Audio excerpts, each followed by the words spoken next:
Today is June 11th. We're bantering with Boone after a dramatic week, and we got sharp stats. Let's talk some Yanks. Talking Yanks with old Jomboy, Jomboy and Jake. Recaps galore, weekly awards, stat lines, theme and hot takes. Get your Yankees news from these two fine dudes. It's time for Talking Yanks. Talking Yanks with old Jomboy, Jomboy and Jake. Talking Yanks with old Jomboy, Jomboy and Jake. Hello and welcome to Talkin' Yanks, presented to you by SeatGeek, code YANKS10. Exciting times. It's Tuesday, June 11th. The Yankees are back on a 2-game win streak. It's so silly, the sport of baseball, of if we recorded this show on Saturday night, how much different it would have been than our Sunday night record. And then even after yesterday, where the Yankees, I think we were joking last episode about hitting a lot of, kind of your crazy uncle's points. We had bunts, 3 bunts. It's crazy in hindsight. Like, obviously, Judge sits. It gets covered by Soto playing, which we're going to ask Boone about that whole timeline and see what he gives and what he doesn't give. The Yankee lineup last night against the Royals team that's playing really good baseball, Seth Lugo, who's having an incredible start to the season, no Judge, Stanton, or Rizzo, as Rizzo's kind of in timeout, and they used Soto in the DH spot, and they got Judge an off day after a late night in, after a big series. And it all closes out with Big Mike Tonkin on the back end. So we've got questions for Boone. Jimmy is at the Cricket World Cup today. He sends his best. Go check that out if you haven't. It's like the second most watched thing in the world. Yeah. Isn't that the sports stat? Like, basically. It's more than the Super Bowl? More than Super Bowl. Olympics in general, I'm sure, is up there. Soccer World Cup is up there, but this is in that crew. Yeah, and Jim's like on the call billions for that, so it's pretty crazy. So thank you, everyone. I do have a couple updates that we have a lot of partners with us today, and that's good because that means the Yankees are good, and that means noodles eaten. The first thing I'm going to tell you about every Tuesday, DraftKings Daily Fantasy League. If you haven't messed around with it, it's a lot of fun. It's you pick your lineup, pick a couple players, you get a budget. That's the stuff I like. I like kind of figuring out who can you get. Judge is going to be a little more pricey. Mm-hmm. It's honestly just fun to set the lineup, and then when I make a sub later, because I'm like, I want to free up a little bit, right, and then I end up rooting really hard against that guy later. Right. You have a guy on your that's team. The guy I had. You take him out. We also give away $100 in SeatGeek credit from Jomboy Media. With the top finisher from each month, and the top finisher at the end of the regular season will win 2 World Series tickets. So they're hooking this up. Check it out. If you haven't done the daily stuff, it's a lot of fun, and we do it every Tuesday. We have all of our creators in the league. It's a blast. I will see you in there. We have Sharp Stats coming up today, and I believe Katie Sharp took an interesting, or it's a Yankees weakness angle? Yes. Okay, so I'm excited and not excited for that. And yeah, let's get into it with Boone. And Boone is brought to you by Momentous. You guys know I'm a workout guy. Yeah.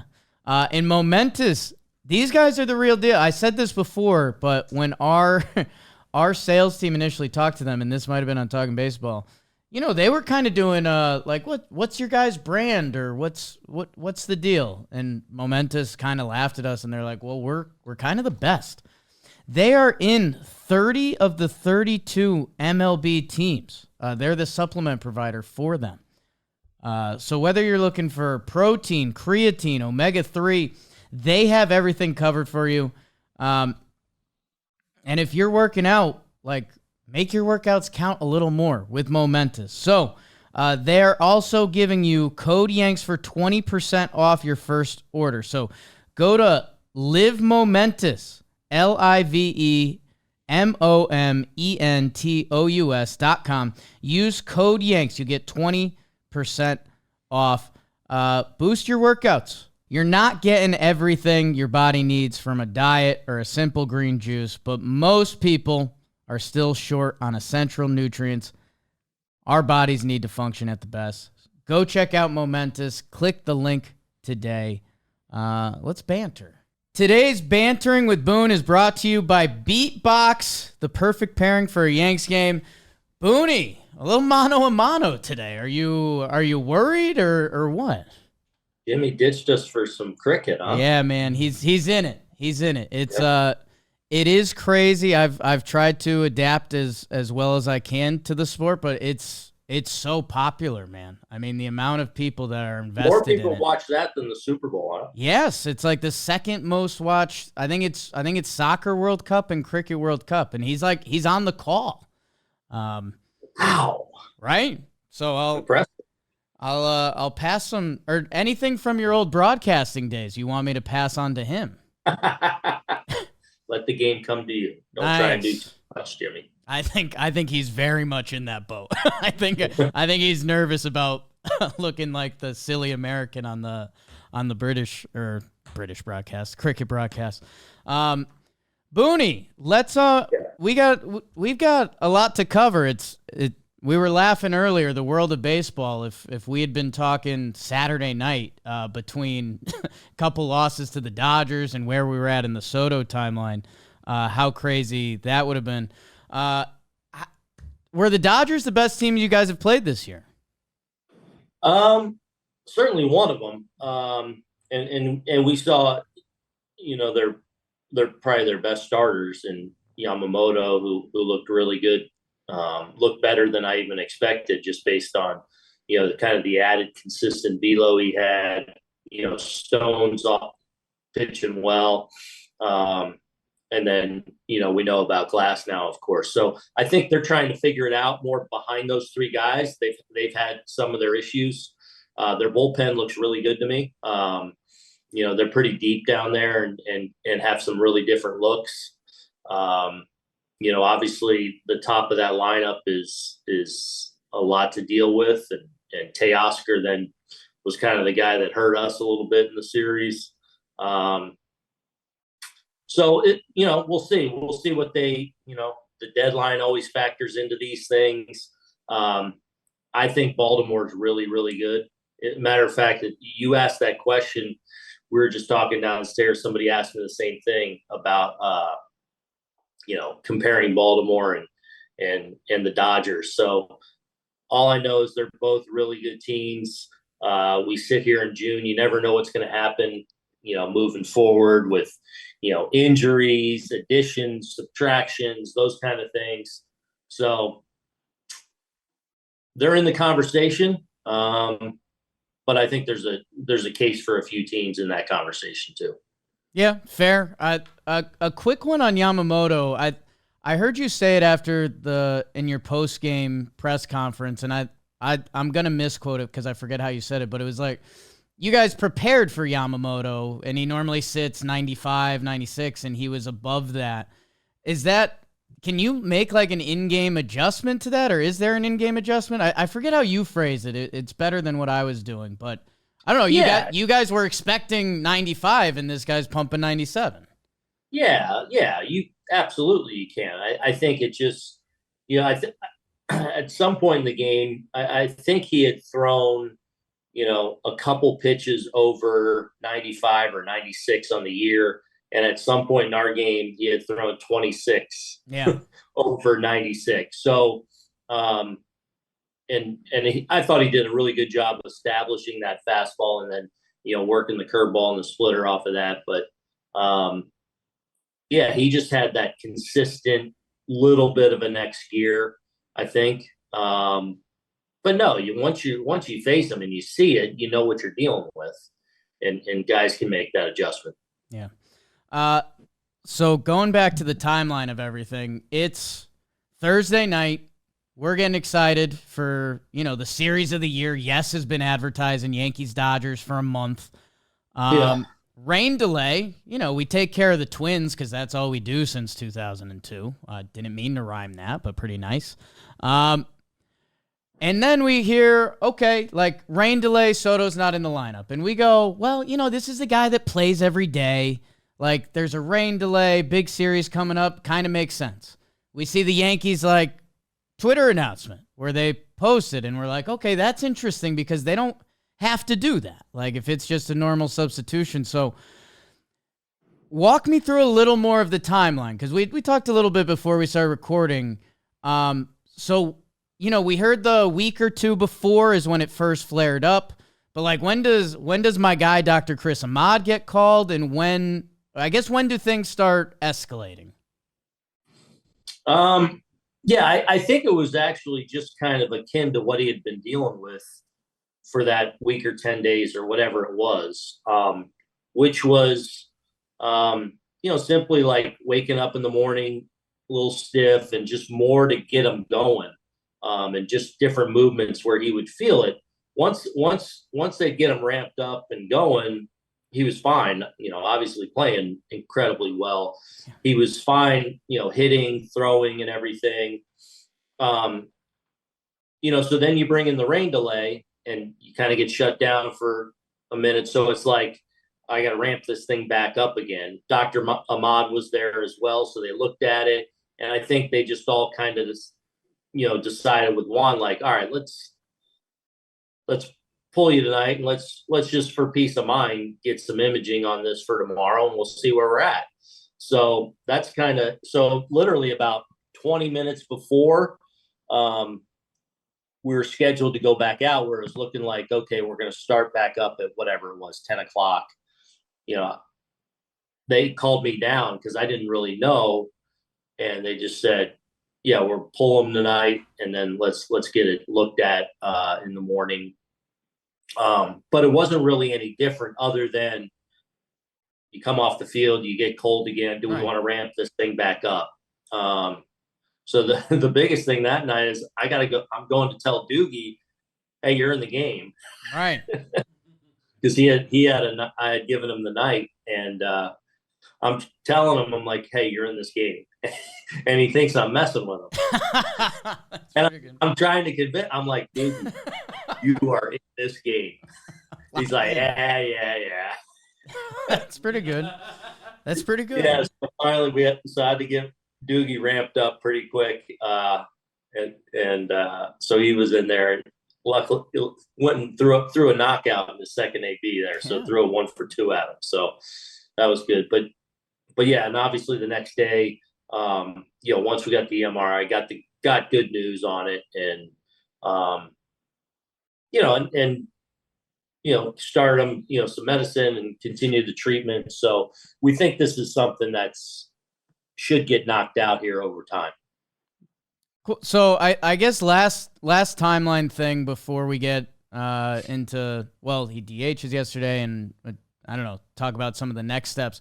I guess where are the temptation levels or limits to play him in the Dodgers series the rest of the way after you get the clean MRI? Say that again. Where are the like the temptation to play him, or like who says, or it's like, hey, did someone say we're not playing him against the Dodgers, and that's just that? Yeah, that's just something we all sat down. It was okay. No, it was day to day. Okay. So, and we're just going to kind of see, that first day. So the Friday, he didn't really do any baseball activities, just kind of let it calm down, continue his treatments. Then Saturday, he went through kind of his pregame, get ready, took some swings, and then Sunday took more of a real underneath, getting ready, hitting and stuff like that, and felt pretty good. And I think a little bit better each and every day.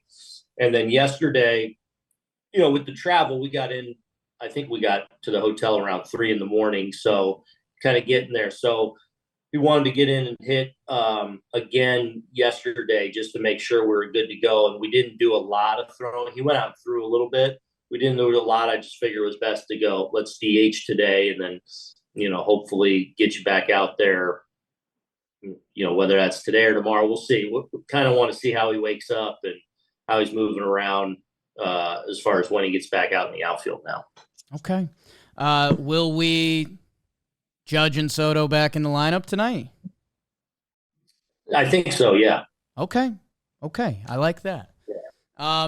the other thing we need to replay, Boone, you have some Philly ties. That fan base has some, I don't want to say a history, but a little bit of a history. New York fans, we are same.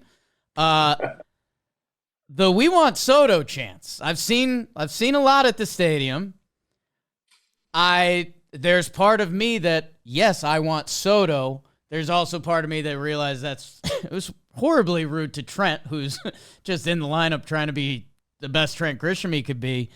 And then it turns into kind of this sick moment where he pisses on a ball, and then the Yankee fans redeem themselves a little bit. So can you walk me through that as the manager of the Yankees, hearing that and then watching it play out? Obviously, it ends up being really cool, but it's a lot of moving parts there.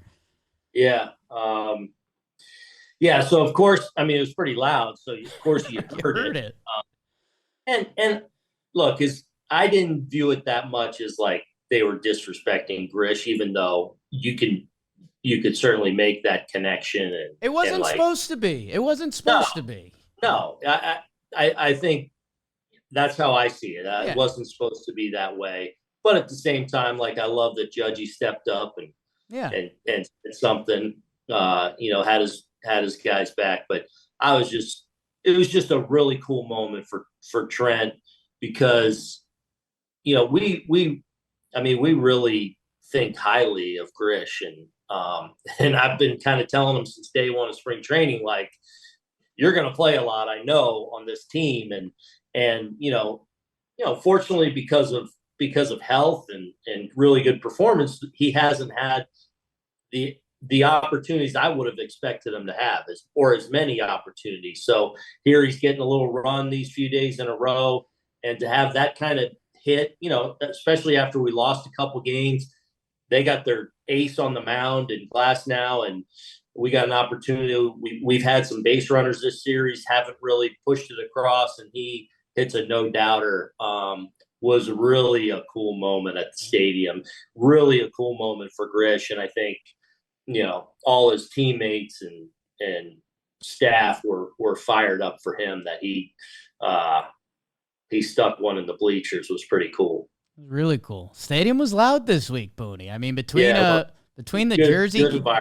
jersey giveaway and the Dodgers, that double play, when was it? The 7th inning? I hadn't seen the stadium like that since COVID-ish a little bit, since 2020. Yeah. I don't know. I feel like there's always some good moments, especially probably like 22, where, it starts to turn summer. You have a big series coming. Now, maybe not at the level we saw this weekend with the Dodgers. And like you said, the basketball jersey giveaway, like walking out, when I walk out 15, 20 minutes before the game, and it's like, there's like you feel the buzz a little bit. It is cool, and hopefully we can continue to create opportunities to continue to have those buzzes on certain days in the regular season. The Soto basketball jersey was the most butts in seats ready to go for first pitch in a while. That was my observation. Yeah, Blake was telling me, he's like, when he walked out for, with the starting pitcher to warm up, 30 minutes, he's like, I mean, it was packed. Yeah. So that's pretty cool. Cool to see. Also cool to see last night, Carlos Rodon, man. I think I saw 7 straight quality starts. He is cruising, and there was a beautiful sports juxtaposition. Last year, it ends on literally like the worst possible note. We get the story a week or two later that he literally like drove away from that game and isolated himself. That this spring training, Yankees fans came in and were like, "Hey, it's on the table for you, man. Like, we'll leave our hearts open, and we can put that in our rear view." And he has in a big way. The ERAs in the 2s. Is there anything different, like after last night's game, of him getting the job done and being back in Kansas City? And he's put together a beautiful all-star campaign.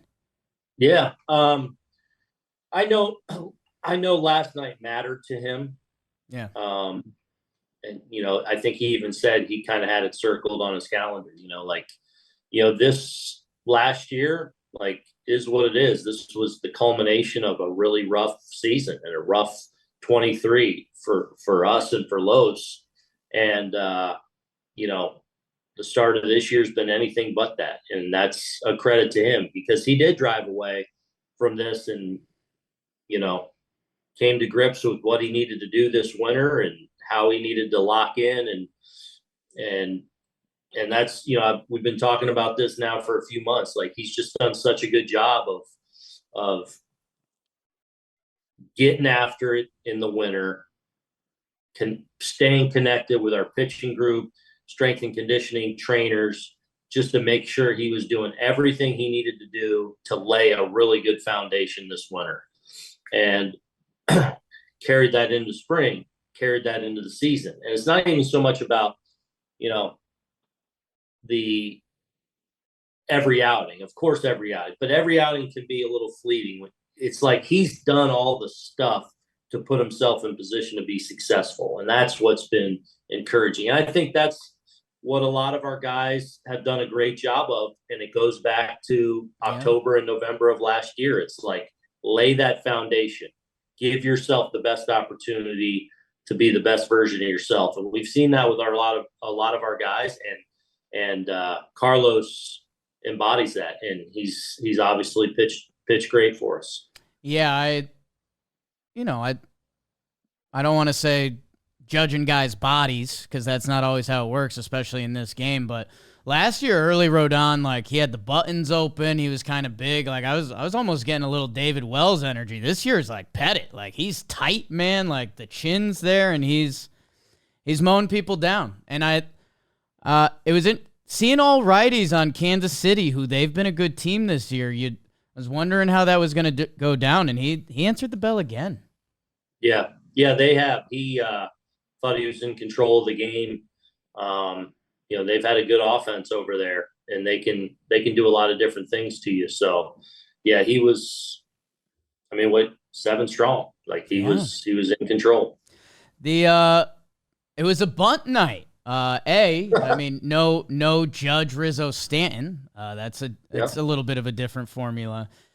Is that a little bit of a game plan going in, or did the stars align situationally that opened up those opportunities?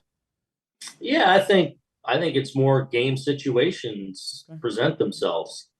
And then you have, maybe a couple different guys in there with different skill sets. So try to take advantage of that. But just a real solid game. A couple clutch hits. I thought the bunt, obviously, by DJ was perfectly executed. Did some good things defensively and pitched and gave ourselves a chance. And then the Tonk man getting a save. So that was pretty cool. But why'd you smile like that when you said the Tonk man getting a save? I just really enjoyed him since he's come over. I have too. He's a competitive dude. He wants the ball. He's up for any role, just give me the ball, and he's kind of fit into our room really well. He's a little bit of a character too, in his own right.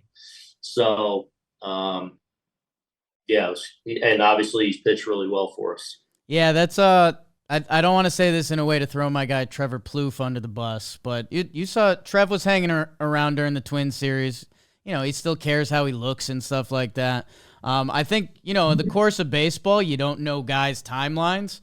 That I think when Trev was playing on the Twins, he knew Big Mike, and I think the fact that Big Mike's still twirling it at a high level, Trev's kind of MFing himself. He's like, damn, he's still going. And dude, his big arm slot is kind of gross, and it's working right now. Yeah, it is a little different arm slot. Probably gives him a little deception, but the slider's been really effective for him. He's done a good job with the 2-seam fastball, incorporating that along with the 4-seam. So, and he's not afraid. So, What was been a good pitcher. What was the thought with him and Canely last night? Because I think if we were just being, if you're looking at who's pitched and just history, I think Yankee fans were expecting to see that bullpen cut shot and see Canely.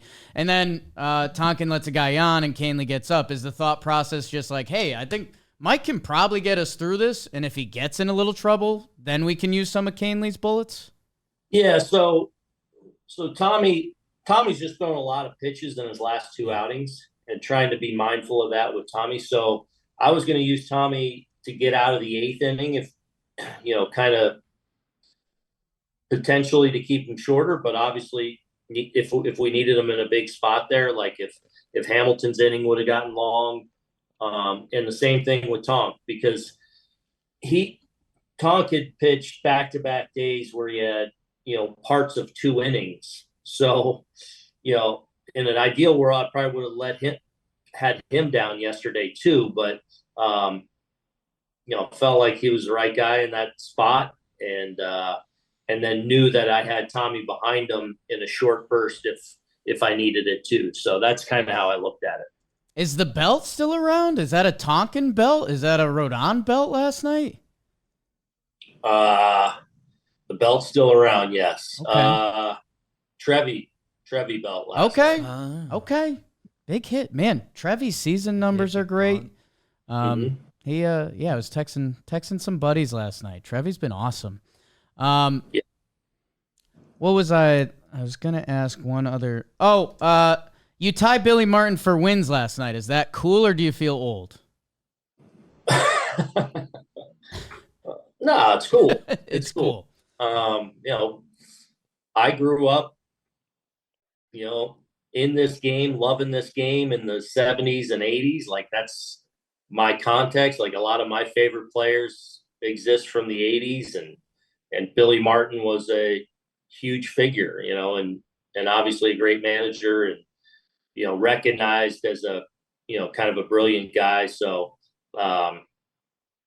and obviously he's kind of a legend in this organization as well. So to tie, very cool. And but again, it's a player's game. It's about them, and they've given me that opportunity to do something neat like that. Six guys ahead of you on the Yankees manager win chart. 4 of them are in the Hall. I don't know what you want to do with that info, but we'll get some rings and we'll figure the rest out. There you go. Any Cole updates? Like I'm not going to give you the I think you'll dance a little bit speech, but he's going to start. What's he going to start? Friday or Saturday? Yeah, I think he's Friday. Okay. And then Friday or Saturday. If that goes well, he's lined up that Baltimore team you mentioned. I don't know. Would be interesting. Yeah. I don't know. Yeah. I don't think any of us know yet, including Gerrit. Kind of see how this next one goes, and then see if we want to build more. It really does depend. We have been laughing and drooling over his press conferences because he's such a beautiful baseball nerd, man. And you can see his excitement to come back. Like, he is. I mean, I know I don't have to tell you, but like, he is so dialed on joining this team.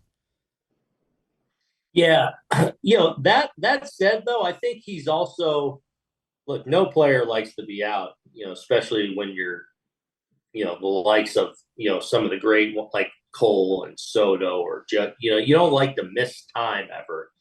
And Gerrit's been so, so durable over the course of his career. So he hasn't had many of these moments. I think he even talked about it the other day. I think it has given him I think he's enjoyed some of just looking at it from a different perspective and different moment in time. And he loves the game so much, and he's invested in so many parts of the game, not just pitching. Like, he's he's into baseball and I think it's given him a little pause to look at it from a different point of view or framing moment in time. And so it's given him a little bit of a different perspective. And I think he's at least enjoyed that part of it. But I also know that, it's all been encouraging at, how well it's gone here over the last couple months and just kind of building them back and, keeps checking boxes, which is important. But obviously I think he's chomping at the bit, but I also think he's, I think he's got a good perspective and a healthy look at it. Like, we got to get it right. Yeah, I mean, he's adult enough now, and this is a dumb me thing, but like his first rehab start, like his shave looked real tight. That I just picture like Yankee Gerrit Cole being so proud to show the young minor leaguers, like this is what a Yankee does. I think that was another thing he loved, like his first start down at Somerset. Just enjoyed being there and being around those guys and their energy and eyes wide open and. So I think it's been a good experience for him in that regard. Well, Boone, let me hit you with the Beatbox trivia real quick to wind it down. Beatbox is the perfect pairing for a Yanks game. Do yourself a favor, hit the link in the description to find Beatbox near you. Good drink. Booney, this one, your time as manager. Okay. There is one player who has the most homers, RBIs, and games played against you as a manager. Who is that player? Wow. Homers, ribbies, and games played. Yeah. Should narrow down some teams. Devers? It is Rafi Devers, man. 90 games, 22 homers. That's crazy to look at. And yeah, I'm in on this Kansas City series. Like, I want to see how they bounce back. Casey's been playing well this year.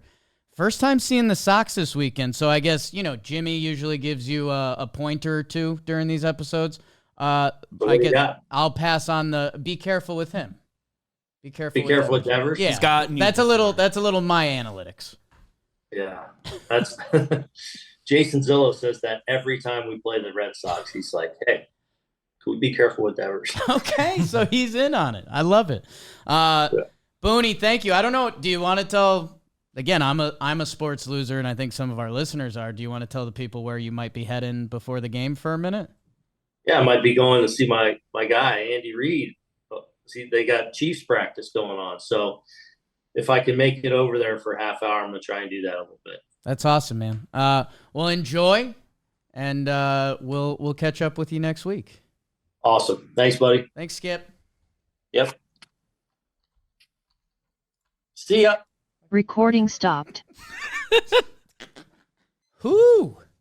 That Talkin' Yanks and Booney time was brought to you by Fubo. This season, we're talking a lot about baseball, from around the league to, obviously, our pinstripers.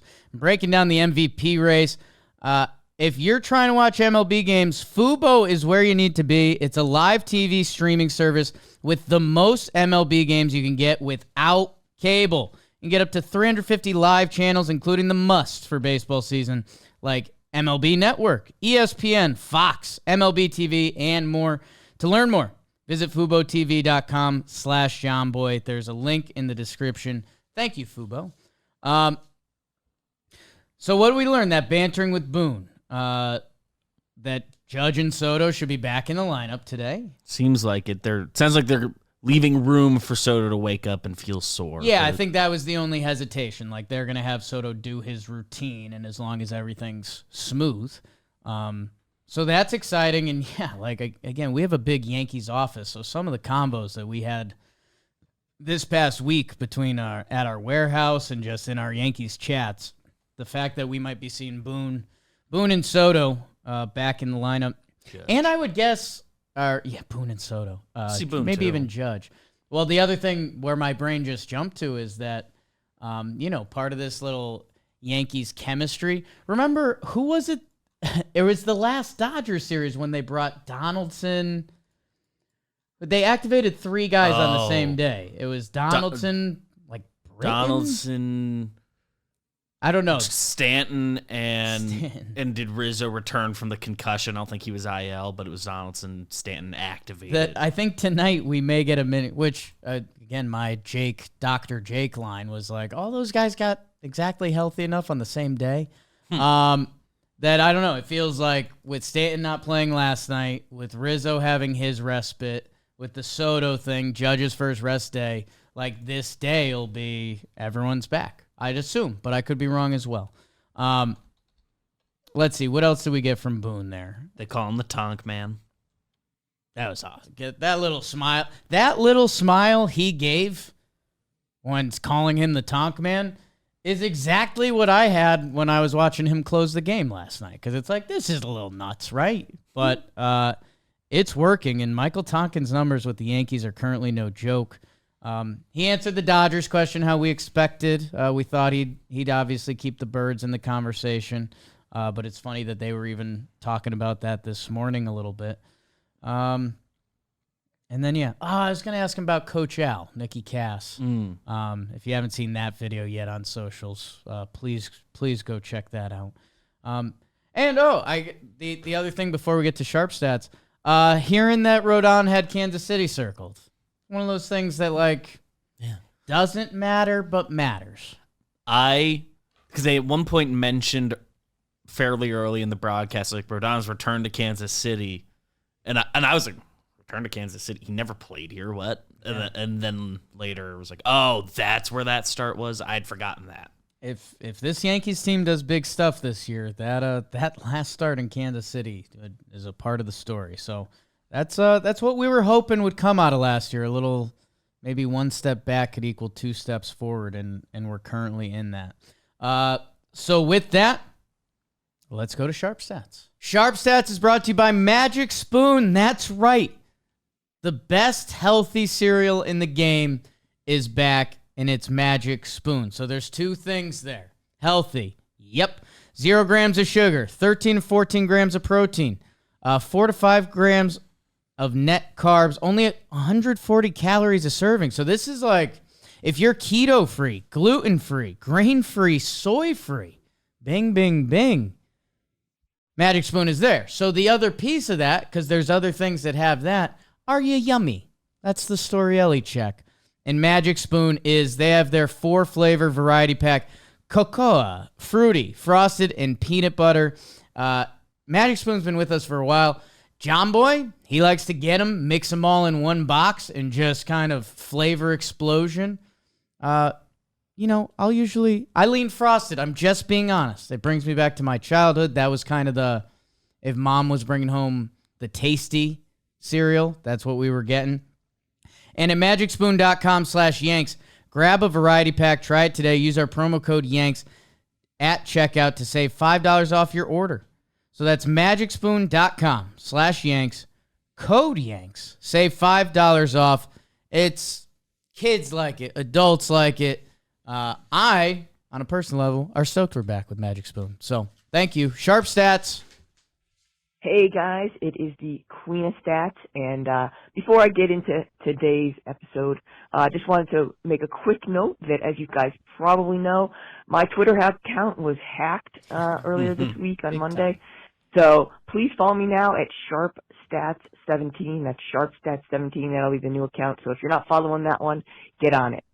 Okay, so back to business here. So I hate to be the bearer of bad news, but with the Yankees coming off their first series loss at home this season against the Dodgers, and then their first truly blowout loss on Saturday night, just wanted to point out that the Yankees are not a perfect team. They actually rate poorly in some stats. That's shocking, I know. So we'll do one bad Sharp Stats episode here. And the one key area where I think the Yankees have really struggled this season and the metrics bear out is in base running. Now, the 3 major nerd stat sites, that's Fangraphs, StatCast, and Baseball Perspective, they each have their own all-encompassing base running stat. And unsurprisingly, the Yankees rank among the worst in each of them. So just to put this into perspective, we got Fangraphs. They rank tied for last with the Angels. In StatCast, they are tied for second worst. And in baseball perspective, they are tied for 7th worst. And in each of those, they are providing negative value, so runs lost due to their base running this season. And each of these all-encompassing metrics that I mentioned above, they kind of have 3 main components, and that's stealing bases, taking extra bases or advancing on outs, and then hitting into double plays. Yep. Breaking it down further, the Yankees rank terribly in all 3 of those components. So for stolen bases, if you look at it, they are 23rd in success rate. That's a kind of a traditional metric. And per Fangraphs, they're 26th in the value gained due to stolen bases. They actually lose value there. In terms of taking extra bases, they are 29th in extra base taken percentage. And per Fangraphs, they're 21st in the value that they gained with extra bases. Yep, they lose value there too. And in double plays, as you guys all know, they are tied for the most double plays hit into. This is entering Monday, and the 3rd highest double play rate. And per Fangraphs, yep, they are 29th in the value gained on double plays hit into. They lose value there. And just to wrap it all up, they rank last in StatCast's average sprint speed for teams. They have just 2 players in the top 150. That's John Birdie is 27th. Yeah, he's on the DL. And Volpe is 63rd. So Yankees obviously are not a perfect team. There are ways to improve, but all being said, can't really complain that base running is their worst stat so far this season. Thank you to Katie Sharp. And if you know Katie Sharp at all, that promotion of her new Twitter handle, that's as thick as she'll lay it on. Go follow Katie Sharp. She's awesome. At SharpStats17 now on Twitter. And little flex on her. This happened yesterday. She's already at 4.5K followers. So Katie Sharp. Katie Sharp has some juice. The Yankees base running, not so much. And Beebs, I'll reference if you can remember when this memory was, but it was some point this offseason. Maybe it was a warehouse tournament, but I think you and I were Ubering back somewhere, and you kind of gave a head tilt, and you were like, the Yanks have no speed. No one's fast. And a simple around the horn catchers, like Austin Wells is probably an elite speed catcher, but that brings him to a very middle of the pack base runner. Rizzo or DJ, whatever you're doing at first, behind. Glaber, below average speed, and for second baseman, very below average. Mentioned Volpe. He's great at base running. Boone has hammered that home. Not necessarily a speedster. He's quick, but a better base runner than a speedster. He's not a track guy. He's not one of the 10 fastest players in baseball, pure running. Third base, if you still have DJ over there, even Waldo's athletic, but his game isn't speed, and there's been a lot of whispers around the office with the corner infield, but it doesn't seem like a position where speed is really going to come into play, whether you're adding someone or not adding someone. Judge being in center field, and we kind of don't ask him for speed. Verdugo is very league average-ish, and as a base runner, I don't think there's been a Verdugo play this year that we've been like, ooh, wow. Mm-mm. Like he deked that runner. And then Soto last night was actually comical. His first game back, he tried to do a little bit of cheeky base running and almost got thrown out at second by the Royals. And that's before we get to Stanton. So, when you go around the horn, everything makes sense. And when we started talking about bench vibes and when that John Birdie trade happened, it's why we were kind of juiced up, because he has some real speed and some good base running history. But yeah, the lineup the Yankees are going to throw out there on an everyday basis isn't going to be a base running team and isn't going to have a lot of speed. That I guess as we're starting to daydream about what this team could look like come the postseason, I do think there will be an emphasis of that on the bench, and whether that's John Birdie, whether that's Dominguez, we're we're daydreaming what Dominguez's future could look like on this team. And obviously, if an injury opens up, that changes the Yankees' formula a little bit because he has some legitimate speed. Or if September comes and everything else is cooking for the Yanks, he'd probably be Verdugo's like platoon righty. We'll see. We got a lot of time. Where everyone's at then. A lot of time before we get to anything like that. But yeah, there's a basic formula of, are you fast? No. And then do you hit the ball hard, which leads to the double plays, the third highest double play rate on the most double plays hit into. That I will say, and I think this comes back to Jakey basic sports guy where winning cures everything. The double plays haven't stood out in a while. Yeah, early in the season, it was a huge run of them. And they still hit into a lot. And DJ specifically has hit into a bunch since coming back. But it hasn't felt like a specific headache we've had. Again, I think the winning helps. But yeah, we haven't sat down at a series recap and been like, man, the double plays this series were brutal. There were a couple games early in the season where it was like, I remember that convo early, games. And it was like, especially not knowing where Stanton was going to land this year. Rizzo's in an interesting spot right now, but pretty easy formula of do you hit the ball hard and how fast do you run that you're going to live with this stuff as the Yankees offense, and I don't really know how you can address it. I think where this combo is going to get interesting is, I guess, around the trade deadline. Like, this is what we've been doing the past couple days is what do they want the Yankees roster to look like, and are there any significant moves? Does third base, first base, second base, does anything get loud there? I doubt it. I doubt it gets loud there, but let's see. And then I guess the other thing is, with those positions, first base, third base, not traditional speed positions, that you wonder if second base comes into play there. I would think the bigger thing with this is that the Yankees don't really care because the Bronx Bombers, it goes into the speeches that we've done the past couple seasons, like, have power-hitting lefties. And with that, you're not going to have 9 5-tool players. So I think the Yankees are okay with this. You'd obviously love to see extra bases taken and stuff like that tie in a little bit more of strategic base running. But it's not what this team is built on. So for me, I find the interesting part of how is this team going to be built down the stretch and who comes back into the play. Like, we haven't talked about Oswald Peraza at all this year because he was hurt, struggled at AAA. That's a guy who's supposed to be glove first and speedier than Volpe. Speed's supposed to be a part of Peraza's game. So let's say the Yankees, who the front office is probably feeling pretty good about this team, the best record. I don't know you could keep that option kind of on ice, and when you get to playoffs, when you have probably a couple less pitchers on the roster, could Oswald Peraza come back into play as just a speed and defense guy? I think absolutely. Especially every year we see one or two MLB teams that call up a guy that's strictly a base runner. Yeah. So never mind Gleyber Torres, who got the MF for last episode and has the second most errors in baseball.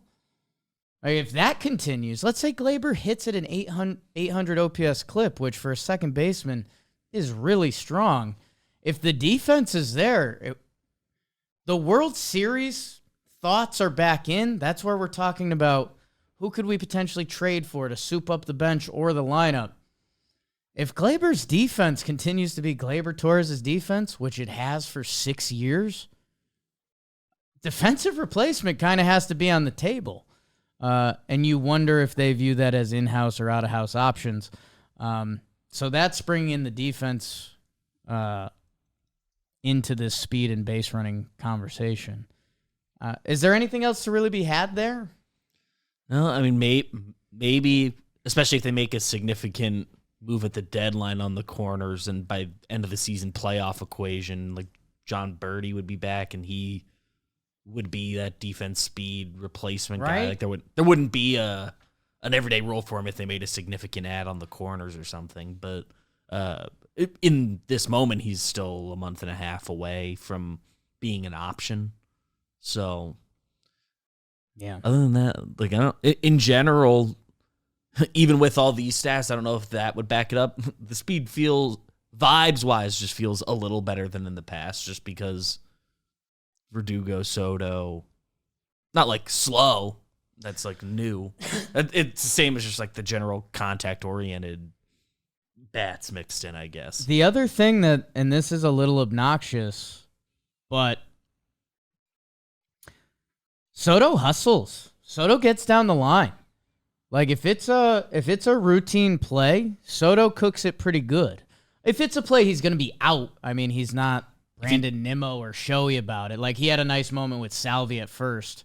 Salvi made a nice play, and Soto chopped it up a little early because obviously. And then he threw Salvi a little elbow, which made me oddly happy. Baseball's a game that's played better fun, and Juan Soto has that. So thank you to the Queen of Stats, KT Sharp. Make sure you go follow her on X, we call it now. Thank you to Beebs. Thank you to Jim. We will be back with the series recap. Is it at a funky time Thursday? I want to say it's a 2:00 game. 2:00 game Eastern, so we're probably recording 5 or 6, something like that. We'll see you at the end of this Royal Series. Hey, and Juan Soto played last night. Let's not forget. Back. Let's not how scared we were about a week ago. Let's go, Yanks. Tell them. Jimmy's grandma. Go Yankees.